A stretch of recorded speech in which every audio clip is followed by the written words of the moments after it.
Hey, I got me some chocolates. Wanna have a look?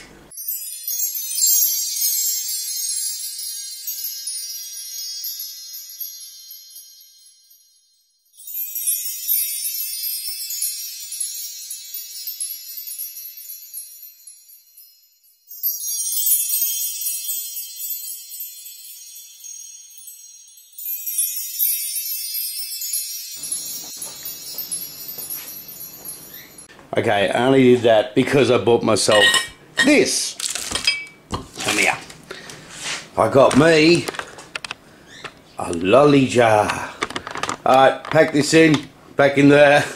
I'll pack these back into the lolly jar. And what we'll do then, we'll get on with what this video is really about. I'm kind of stoked about this, because I haven't had one of these in years, and this actually could be mine from back in the day. Want a lolly?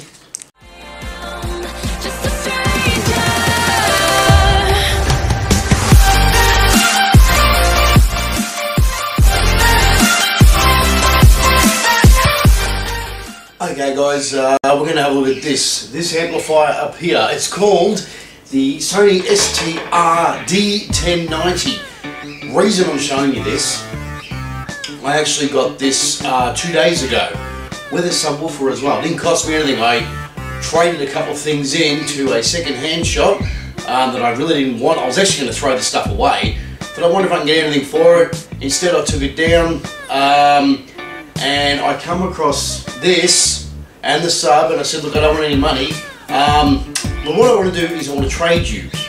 The reason I wanted to trade for this particular amplifier, back in 1995 I bought one of these. This was my very first surround sound amplifier. For all I know, this could be the one I had back in 95. I don't know, maybe, maybe not. I put it up here, I set it up yesterday, plugged everything in, it all works. I'll bring you in for a close look and I'll show you the sub that I got as well. And the main reason for this is out of the computer just beside me, if I don't want the big stuff over there running, and let's say I'm having a couple of drinks, whatever, get home from work, I just want to put the computer on and have some sound coming out of it. Now I was using an amplifier with a little preamp doohickey thing here that I'll bring you in and show you, but the amp was just a preamplifier. It had no volume control, nothing on it, that's why I had to use this.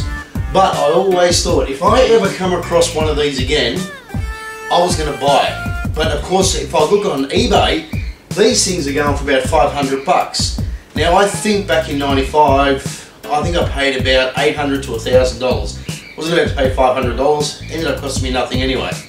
Now I think it was when I did get this, it was probably 2 years later, I sold it to a friend of mine. And not long after I sold it, I really regretted selling it. I mean, I upgraded the amp, but I always love this because it's a lot of lights, a lot of buttons, which we'll have a look at. But yeah, I remember I sold it to him, and then I think it was 8 months later, we both went to a party, and he said he was going to bring a stereo, and he brought this, well, mine at the time, and a couple of speakers, and it's sitting there, and I'm looking at it, and I'm thinking, what have I done? I really shouldn't have sold this. I wished I'd held on to it. Now all these years later, I've always wanted to get this back. Now I've got it back. Let's get in and have a look. I'll show you what I mean by all the colours and lights and when you turn it on. And I love this. I had to do a lot of rewiring because I've got it set way up here. You can't tell because I've zoomed the camera in, but it's up way up here. Like if I stand up, that's how high up it is. So yeah, let's have a bit of a look at this. Okay, so we'll turn it on, have a look at all the pretties lit up.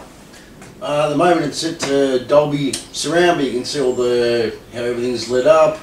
There's a button here that said, I can't see what it is, mode selection I think. Hit that and you go through things down the bottom. What's up down the bottom? You've got acoustic, stadium, church.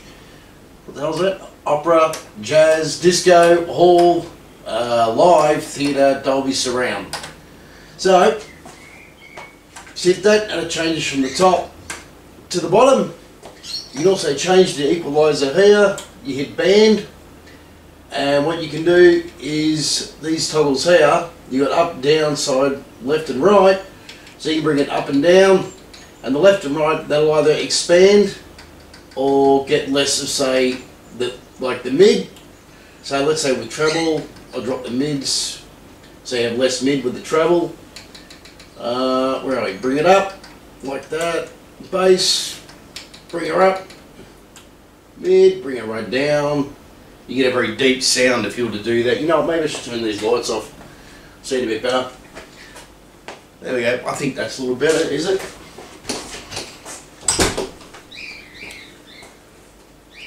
So what I'll do is I'll bring that back up, and we certainly don't need, especially that much bass anyway. You can also change, what are we? I know you can change the EQ. Hang on, this is telling me something's valued for, for tuner. Alright, well, I don't need that. Let's see if I get this right. Yes, okay. Unusual.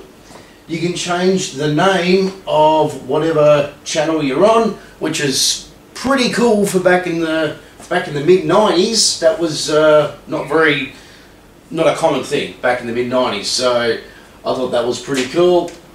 Your delay in your sound, you can adjust by milliseconds, how far or how less, and yeah, your bass and all that. There's also on the side here, you can see my finger is, it's sort of like a loudness button. Turn that on, it cranks the volume right up. I know there's a fair bit of stuff to sort of go through. I'll show you what the EQ does. There's an EQ button here somewhere. Yeah. That actually has 3 different settings of EQ, but I've got to get some audio on to show you sort of what that does. You got your left and right over here. You got speakers A, speaker B, speaker A and B you can choose. Oh no, there's quite a few different things I can't even remember. Okay, that's like your surround off or your surround on, link on. I'm not sure what that is. That's if you're going to have it flat. Well, there's user, preset, and user. I know I'm just pushing buttons here. Phantom, 3D channel, logic, normal, wide. So yeah, I was pretty stoked to get this amp back after all that. Well, not back. I don't know if it's the same one as it was, but after all these years.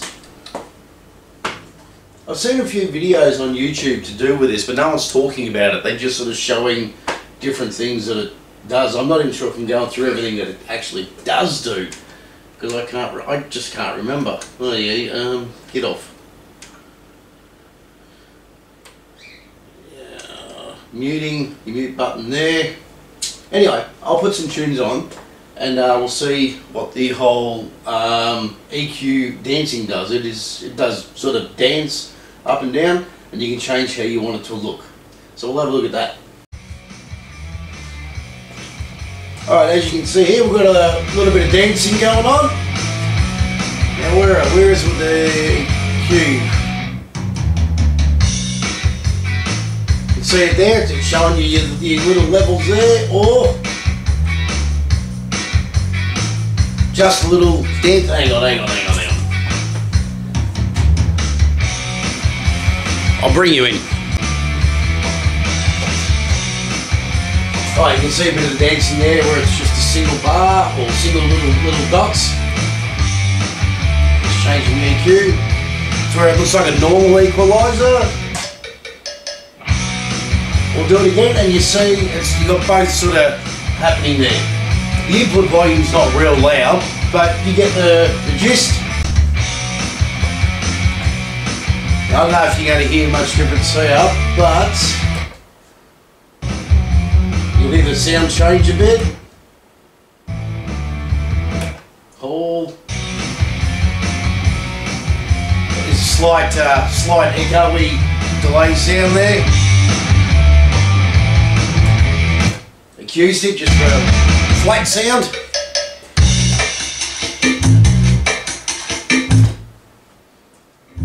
Well, theatre, I'd have to change the EQ on that. But anyway, I think you're kind of getting the idea here. What sounds better? Maybe stadium. I'll change the bass on this.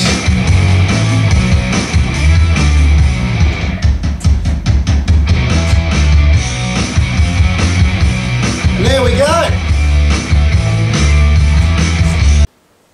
Alright, Alright, so I think you get the general gist, the general idea of the amplifiers. I was just stoked to get this after all these years. Now down here, I picked up a subwoofer as well. I think it's about 250 watts, it's got a 10-inch driver. Let's get down and have a look. Once again, this actually didn't cost me anything.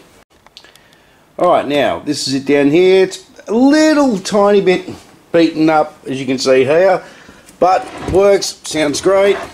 You got all your controls and everything at the back. There is no off switch. You can either turn the sub off or on there, which means no sound goes through, but the actual power still stays on. I'll crank this up a little bit so we can check this thing out running. Okay, Audio Club. I don't know what the hell Audio Club is, but as I said, it didn't cost anything. Now, that's not a bad looking sub, if I do say so myself. So I'll turn something on, we'll have a look at it, giving a bit of a punch. Alright, this is the thing with getting a bit of punch up in it.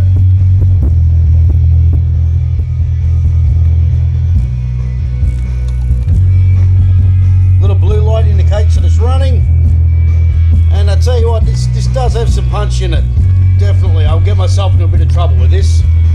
But I think it's not bad for pretty much nothing, eh? Okay, I'll take you out here because this is now where I put the other amplifier. Like to find a use for it because I really do like it. As I said, it's just a preamp. I might have shown you this before, but that's the one that I was using. It's a Kenwood, and it's just a preamp. As you can see, there's no, all you got is speakers A and B. That is it. That is all that's on it. But I might find I can't even preamp it off this amp because this amp doesn't have a pre-out. Said 1995 doesn't have it. Alright, well that's it. So as I said, like over just in this section here, if I don't want to go too nuts with the big system over there or whatever, this is perfect. And me coming across that amp, I'm stoked that I come across that amp. I think I can't believe it. So I don't know how many other people out there may have had this or still have it. I don't know, if you do, let me know. Is it still working? Honestly, after all these years, I don't know who's had this or whatever. I don't know if it was mine. I'm amazed it's still, and you know what, I'm amazed it's still working, and it's in really good condition. I brought it home, I couldn't believe, like normally, well the sub's a little bit banged up, you'd think that would be a bit banged up, but it looks like it had been really well looked after, which is good, great for me. Well, that's that.